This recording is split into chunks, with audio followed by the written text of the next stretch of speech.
Sa mga nayon o baryo noon, hindi uso na kapag nabubuntis ay kailangan ipapacheck up kaagad buwan-buwan. Malamang kaunti pa lang din ang mga doktor noong araw. Pati nga sa pagpapagamot, hindi rin uso ang doktor. Madalas faith healer. Mabisa na, wala pang gasto sa gamot. Pera lang sa ngayon na marami nang naglipa ng huwad. Wala ring bitamina na iniinom noon. Sagana sa sariwang gulay at prutas. At higit sa lahat, malayo sa polusyon ang mga tao sa nayon. Kaya malulusog pa rin ang mga sanggol kahit hilot lang din ang nagpapaanak. Walang bakuna noon ang mga bata, subalit napakaliksi at napakabibo nila. Kalaban lang noon ng mga bata o ng lahat ng tao ay ang mga aswang na naglipa na. Kahit saan, marami ang mga ganitong nilalang noong araw. Kaya nakakatakot rin dahil minsan, kasalamuha mo rin pala ang isa sa mga ito. Mahirap lang silang mahuli dahil normal na tao sila sa araw. Nagiging halimaw lang sila kapag gabi. Kaya 6:00 pa lang ng hapon, tahimik na ang buong nayon. Huni ng kuliglig, ang tanging maririnig mo sa gabi. Pero madalas, may kasabayang wakwak at tiktik. Minsan ay may ik-ik rin at kutok-kutok. Subalit marami rin noon ang mga natututo sa mga Latin na panlaban sa aswang, gaya ng mga putian at pulahan.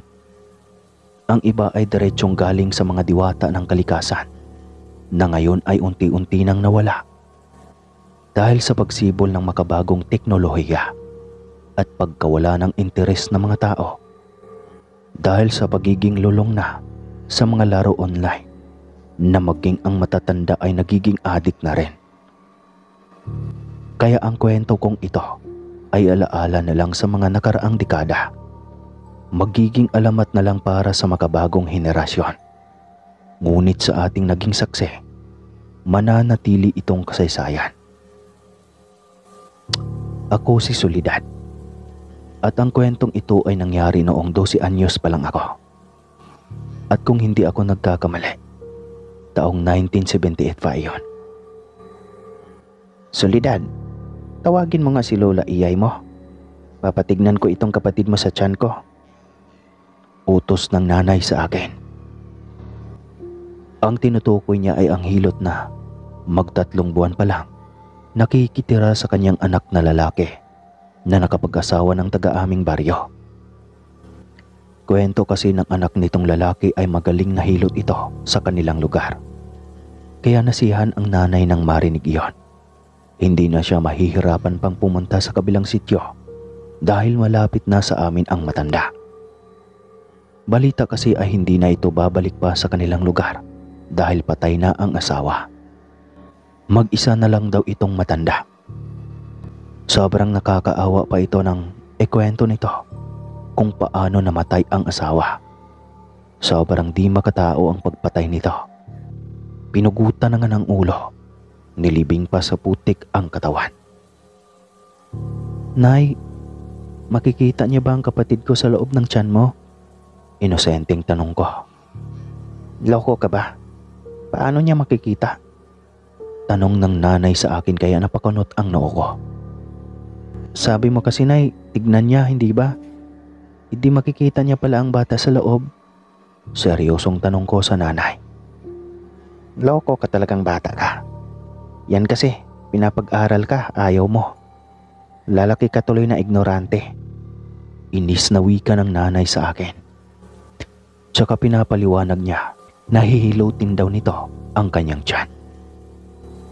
Alam daw ng mga hilot ang bukol ng ulo, kaya masasabi nila kung ano ang posisyon ng bata, kung suhi ba o hindi. Malay ko naman. Alam ko kasi may bionic eyes ang lola. Kaya pwede niyang masilip ang loob ng tiyan ng nanay. Simula ng araw na nagpahilot ang nanay ay lagi na ito sa bahay. Laging namamasyal at nakikipagkwentuhan sa ina. Ewan ko lang din kung instinct ko lang ba iyon. Mainit kasi ang ulo ko sa matanda sa tuwing nakikita ko ito. Lalo na kapag tumawa. Nakakairita at para itong si Tuyang Ermitanya. Nakakainis ang boses. Para talagang broha. Pero hindi naman ako naging basto sa matanda. Ginagalang ko pa rin ito dahil natatakot rin ako sa tinatawag na gaba o mas kilala sa tawag na karma. Pero napapansin ko sa tuwing nag-uusap sila ni nanay ay lagi itong nakatitig sa malaking umbok ng tiyan. Ang reaksyon niya ay parang gutom na bata na nakakakita ng haing ulam na adobo at panay ang lunok ng laway. Nawiwarduhan ako sa inasta ng matanda. Subalit dahil sa bata pa lang ako noon, hindi ko nagawang punahin at sabihin sa nanay. Nagagalit kasi ito kapag pag-uusapan ang kapintasan sa kapwa. Hindi kagaya ngayon na ang pagiging marites ay hawa-hawa na.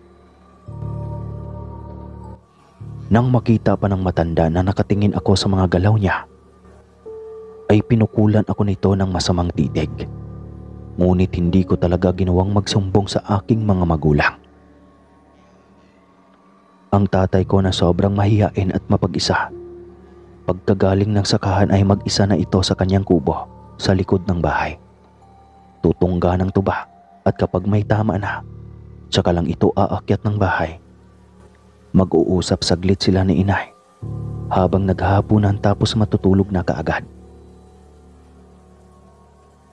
Kinabukasan pagkagising namin ay wala na naman ang tatay. Maaga pa ay nasa sakahan na. Kaya ako at ang nanay na lang ang madalas na nagbabantay ng 4 ko pang kapatid. Maging sa mga gawaing bahay ay ako ang madalas na gumagawa. Lalo na sa pagluluto at paglalaba. Mahirap na kasi kay nanay ang gumalaw. Isang araw noon, galing ako noon sa gilid ng ilog dahil naglalaba. May mga nakasabay akong ibang mga nanay, kabaryo namin. Ngunit hindi ganoon kalapit ang kanilang bahay sa amin. Napatanong pa ang isa sa mga ito kung nanganak na raw ba ang nanay. Umiling ako. Biglang napag-usapan nila ang tungkol sa aswang. Nako, alam niyo ba, yung ina raw ni Dudoy nakita ni Sita na nakatuwad sa gitna ng daan. Nakatuwad kalagitnaan ng araw. Sus, bantog daw pala na aswang iyan sa kanilang lugar. Wika ng isang ginang. Bigla akong nagka-interes makinig sa kanilang usapan dahil kilala ko kung sino ang tinutukoy nila. Yan din ang dinig ko. Sus, kaya daw pala napatay ang asawa niyan ay dahil nahuling ng aswang. Wika rin ng isa. Yang si Iyay daw nga kaya napunta rito dahil tinutugis ng ama ng batang nawala. Sa bakuran lang daw kasi nila huling namataan. Tapos bigla na lang nawala. Wika ng isa. Sus Maria, alam naman pala nilang aswang. Bakit pinabayaan ng bata na papunta sa bahay na iyon? Tila nangilabot na tanong ng isang ginang. Naglalaro raw ng tago-taguan. Hindi napansin ng ate na abala sa pagtatahi ng nipa para gawing bubong. Kaya iyon, nadali ng aswang. Sagot pa nito. Napailing pa ang isa sa sobrang pagkaawa sa sinapit ng bata. Biglang natahimik lang nang dumating ang apo ng kanilang pinag-usapang aswang. Gayon pa man, naging alarma ako sa nabalitaang iyon. Sa utak ko ay, pagdating kaagad ng bahay ay babalitaan ko kaagad ang nanay. Kailangan niyang malaman ang tungkol sa haka-haka. Naabutan ko ang matandang si Lola Iyay na nasa bahay. Masaya itong nakipagkwentuhan at himas-himas pa ang tiyan ng nanay. Hindi ko alam kung paano sasabihin kay nanay dahil nariyan ang matanda. Kaya ang ginawa ko ay mabilis akong umakyat ng bahay at nagtaray. Nay, noong nakaraang araw ka lang hinilot. Hilot na naman. Hindi ba makakasama sa bata yan? Tanong ko sa nanay. Hoy Soledad, ayusin mo yung pananalita mo ha. Wala kang alam sa ganitong bagay. Galit na wika ni nanay. Maging ang matanda ay masama na rin ang tingin sa akin. Tumahimik na lang din ako ulit. Bata lang naman talaga ako. Kaya lang, kahit bata pa ako ay alam kong nanganganib ang buhay nila ng aking kapatid sa kanyang tiyan. Pagkalayo ng konti ng matanda ay kaagad kong sinabi kay nanay ang tungkol sa bali-balita. Subalit pinagalitan lang ako. Kay bata ko pa raw, isa na akong dakilang tsismosa. Hindi raw maganda ang gawa ng kwento ang isang tao kung wala namang basihan. At dahil galit na ang nanay, hindi ko na tinuloy pa ang pagkwento tungkol sa aking mga narinig. Paniguradong sisigawan na ako nito kung ipagpapatuloy ko pa. Kinagabihan, isang panauhin ang hindi namin inasahan. Mabangis na wakwak, paruot pa rito sa aming bubungan. Tahimik na ang lahat ng kabahayan. Ibig sabihin ay mahimbing na sa pagkakahimlay ang lahat. Ngunit hindi ako na walang ginawa kundi ang magmatsyag sa nilalang na nasa itaas ng bubong. Akala ko nga ako lang ang gising na mga oras na iyon. Gising rin pala ang tatay at kunwari ay napaubo pa. Subalit ang nilalang sa itaas ng bubong ay hindi nagpatinag. Patuloy lang ito sa paghuni at paglakad-lakad. Biglang napahiyaw ang nanay. Waldo, ang sakit ng tiyan ko. Manganganak na ba ako nito? Hiyaw ng nanay. Mabilis na bumangon ang tatay. Sinindihan ang lampara at tinignan ang nanay. Napangiwi pa ito sa sakit ng kanyang nararamdaman. Bumangon na rin ako at lumapit kay nanay. Manganganak na po kayo, Nay? Tanong ko rito. Tumingala ang tatay sa bubong. 8 buwan pa lang iyang sanggol sa tiyan mo, di ba? Kaya hindi pa. Naaaswang ka lang. Wika ng tatay at mabilis na binunot ang itak. Lumabas kaagad ito at niyaya ng patayan ang aswang na nasa bubong ng bahay. Ngunit natakot rin yata ang aswang, kaya mabilis na ring lumipad papalayo ng bahay. Talagang binisita lang noon ang nanay. Nay, hindi kaya... Hindi ko rin natapos ang sasabihin ko nang bigla akong barahin ng nanay. Ikaw, Soledad, kay tigas din niyang kukote mo. Hindi mo man lang naisip na baka isa sa mga nagkwentong iyon ay ang aswang? Gusto nilang sirain ang matanda na mabait naman para lang pagtakpan ang kanilang katauhan. Kita mo, hindi ako sinisingil ni Lola. Libre ang serbisyong ibinibigay niya, hindi katulad ng iba. Mahabang litanya ng nanay. Natahimik na lang din ako ulit. Mahirap talaga kapag bata ka pa. Hindi tanggap ang iyong opinyon dahil iniisip na musmus ka lang talaga. Ano na naman ba ang ginawa mo, Soledad? Bakit pinapagalitan ka na naman ng iyong nanay? Tanong ng tatay sa akin. Ang anak mong yan, bata-bata pa, napaka-tsismosa na. Asik pa ng nanay. Hinimas-himas na lamang ng tatay ang aking ulo. Yan, kaya lumalaki ang ulo niyang anak mo eh. Angil ulit ng nanay. Ikaw naman, mahal. Sobrang mainitin ang ulo mo. Sige na, matulog ka na muli. Matulog ka na rin, Suling. Huwag mo nang isipin pa na galit ang nanay mo. Ikaw yata ang napaglihian ng nanay mo. Paniguradong paglabas ng kapatid mo ay magiging kamukha mo. Litanya ng tatay. Napalabi na lang din ako bago makatulog.